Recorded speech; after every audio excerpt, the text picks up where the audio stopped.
who stormed a school bus and kill his captor. The FBI says that they were watching suspect Jimmy Lee Dykes the whole time and decided that they absolutely had to move in at that point. Listen, Elizabeth, what a huge relief for this community. Tell me what you're hearing about how they pulled off this raid. Yeah, in fact, we just spoke with the local sheriff here, Wally Olson, and he told us local football stadium, and we expect hundreds to attend. Martha? Wow, that'll be something.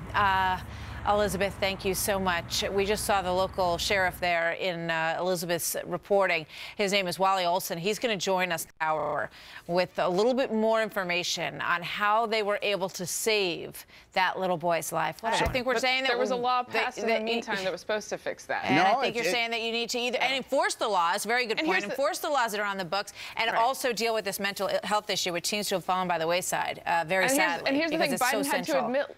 Biden had to be honest about it. This is a tough issue. No, he specifically said, don't think this is going to stop one I kid gotta leave is it not there. a We're close getting call as wrapped far as I'm all over concerned. the place, but we'll talk about it more later. Millions of know. Americans. Thank you so much, Mary Catherine, Bob Beckel. Thanks, you guys. Developing right now in America's newsroom, the man accused of orchestrating the deadly attack against the USS Cole is facing a Guantanamo judge who is deciding whether to hear his testimony about torture and whether he is competent to stand trial. A lot of focus on that case right now. And Microsoft reportedly looking to buy Dell computers for $23 billion. Investors say that Dell's influence in the tech market has been declining for years. And Canada is cutting costs.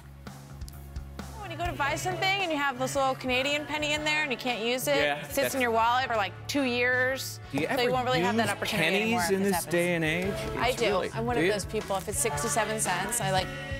Takes me a long time. I patiently put them out? Because I hate having a lot of change in my wallet.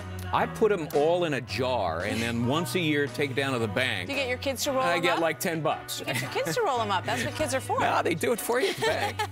I think they're going to be okay. People don't flock to a bada. Yeah, I think they're going to be okay. All right, so it happens to millions of people every day, spending precious time. Today, it feels like there's a bit of a divide between the U.S. economy and the stock market, but for investors, they're pleased with that, no doubt. They surely are. All right.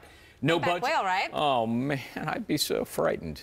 Did you see the marlin that took out the fishing boat? Yes, that's a great picture, too. They're bringing in marlin and the whole fishing boat. They look very calm, though. They're just sort of standing halfway in the water like, okay, we'll see where this goes. It's one big marlin. Amazing shot. All right. Some presidential leadership right now. Can you believe this? I mean, here we go again, right? That's the House Speaker, John Boehner, criticizing President Obama for missing his 4th budget deadline in 5 years. Try getting away with that at your job.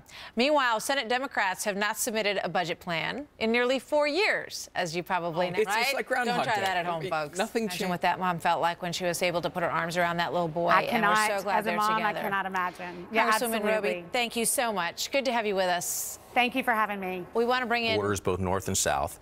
We need to come up with a way to deal with the 11 million people who are here illegally, and we need to do it in a way that respects our Constitution. Contention here, Mary, and that is that, you know, whether or not we need to secure the border, and what does that mean? At what point would Marco Rubio and others say, you know, that the border is secure and we can move forward with path to citizenship and the guest worker program and some of these other issues? The president says he's not going to wait until that border is secure to move forward with the other things. What do you think? And it's actionable right away. We know the president's meeting with labor leaders at the White House, and that was part of the problem in 2007 as well.